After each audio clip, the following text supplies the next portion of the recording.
Assalamualaikum, hai, welcome back to my channel. Terima kasih buat kamu yang sudah klik video ini. Di malam ini aku akan melanjutkan alur cerita film Bulbulaya 3. Selamat menyaksikan.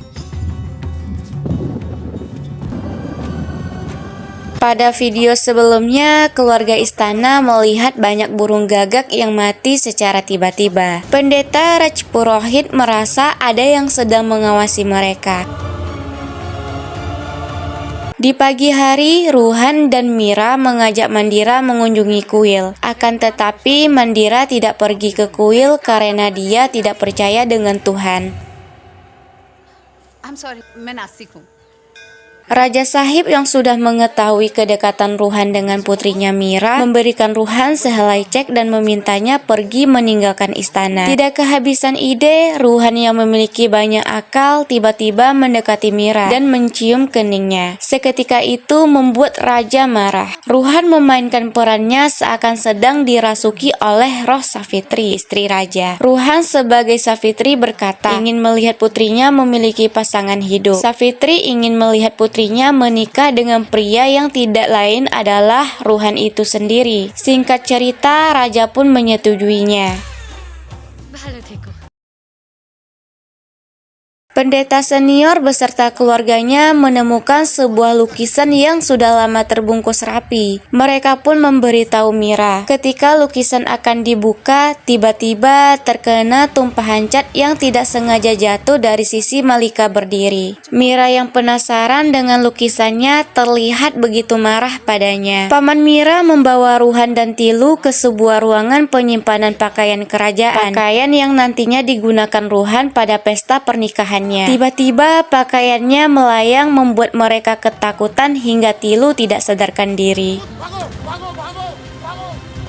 Raja merobek cek 8 miliar sebagai harga pembelian istana karena harga yang kurang dari penawaran sebelumnya. Paman mengatakan roh Manjulika belum keluar dari istana itu. Raja menyesali dirinya yang telah merobek ceknya. Kemudian Raja menanyakan persetujuan Mandira tentang pembelian istananya. Mandira akan mengurus dokumennya. Dan itu artinya Mandira yang akan membeli istana mereka dengan harga tidak lebih dari 10 miliar. Tapi Mandira akan membelinya pada hari Durga Astami. Keluarga istana merasa keberatan karena mereka ingin secepatnya menjual istana itu. Tiba-tiba mereka didatangi seorang pria parubaya bernama Vicky Khanna yang tertarik dengan istana mereka dan ingin membelinya di saat itu juga. Mereka menyetujui akad jual belinya. Akhirnya istana terjual di hari itu juga. Vicky meminta singgasana raja dibawa untuk diletakkan di ruang lukisnya. Malika melarangnya karena itu peninggalan sejarah kerajaan. Vicky tetap ingin membawanya. Di malam hari, saat dalam perjalanan pulang, Vicky diserang oleh roh Manjulika.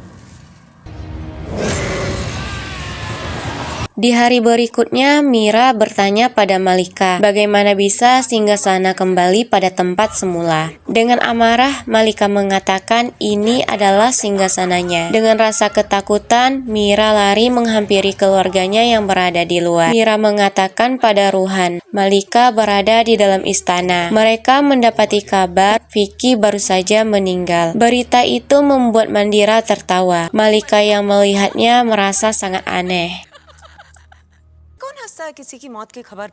Di lain sisi, Ruhan mencurigai Mandira adalah Manjulika karena tidak percaya adanya Tuhan. Tetapi Mira mencurigai Malika sebagai Manjulika karena Malika sangat marah ketika Vicky ingin mengambil singgasananya. Di malam hari, terlihat Mira berada di sampingnya dan berteriak. Ketika Ruhan melihat ke arah Mira, Mira menghilang dari kamarnya.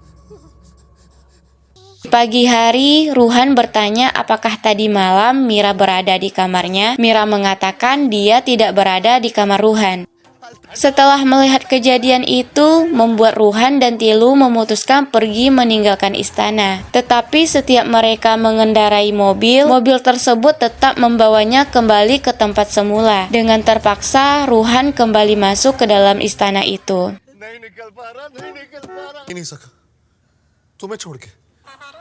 अपने होते Pendeta senior beserta keluarganya juga ingin kabur dari istana, tapi sama seperti Ruhan, mereka kembali ke tempat semula. Kereta mereka tersandung batu, membuat pendeta junior jatuh ke dalam jurang. Malam Durga Astami telah tiba. Ruhan melihat Mira hendak membakar dirinya. Ruhan meminta Mira memberhentikan tindakannya. Akhirnya Mira terselamatkan. Mira merasa bingung kenapa dia bisa berada di sana, sedangkan sebelumnya dia bersama Mandira. Ruhan menemui Mandira yang tengah menatap ke arah sebuah pohon, bertanya padanya kenapa Mandira turut membahayakan Mira. Raja Sahib menghampiri Ruhan yang sedang marah dan memperlihatkan foto lukisan sebelumnya. Ternyata selama ini Malika merupakan Manjulika. Malika menyerang Mandira. Kemudian Malika menyerang Ruhan dan mengatakan dia akan membunuhnya. Ruhan membakar sekeliling Malika hingga membuat Malika terperangkap di dalam kobaran api. Mandira yang sebelumnya diserang Malika terbangun dari tempatnya dan mengatakan dialah Manjulika. Mandira menyerang siapa saja yang mendekatinya. Ruhan berusaha menyiram minyak suci ke arah Mandira dan berusaha membakarnya. Tetapi Malika mencegahnya. Malika tidak ingin kesalahan lama terulang kembali. Manjulika keluar dari tubuh Mandira. Manjulika mengatakan dia bukanlah Manjulika, melainkan Pangeran Debendranath. Kemudian pangeran menceritakan kisah sebenarnya. Di malam itu ketika kedua kakaknya, Manjulika dan Anjulika berniat menyerang pangeran, mereka melihat pangeran tengah bersenandung dengan memakai perhiasan. Mereka menyadari pangeran ternyata memiliki jiwa perempuan. Mereka meminta pangeran menari layaknya perempuan. Manjulika menemui raja dan mengatakan supaya raja melihat seseorang yang telah dipilihnya menjadi penggantinya sedang menari. Raja yang melihat pangeran dengan penampilannya membuat raja merasa malu hingga menghukum mati pangeran. Dikarenakan keserakahan Manjulika dan Anjulika terhadap tahta, raja membuat Manjulika dikenal sebagai pembunuh pangeran dan Anjulika dihapus dari sejarah kerajaan. Pangeran dibawa dalam pembakaran dan dibakar hidup-hidup di depan raja dan keluarga kerajaan lainnya. Malika dan Mandira diminta melakukan hal yang sama mereka lakukan di 200 tahun yang lalu. Mereka mengingat masa di mana pangeran mempercayai mereka berdua sebagai saudaranya. Mereka membuang apinya lalu mengatakan mereka kembali bukan untuk mengulangi kesalahan yang sama. Mereka ingin memperbaiki kesalahan di masa lalu. Pangeran Debendranath kembali pada wujud aslinya. Pendeta berkata ternyata benar. Keluarga kerajaan akan kembali untuk menyelesaikan semuanya. Tapi ternyata penyelesaiannya bukan dengan membakarnya, melainkan dengan memahaminya. Perlahan pangeran pun menghilang dari pandangan mereka. Di keesokan harinya, Malika menjelaskan alasan mengapa dia bisa tiba di istana. Ternyata Malika merasa ada koneksi antara dia dengan istana mereka. Sedangkan Mandira mendatangi istana bukan untuk membelinya. Mandira juga berkata bahwa dia bukanlah bernama Mandira, melainkan Asipirator. Ruhan pun tidak sadarkan diri. Cerita pun selesai.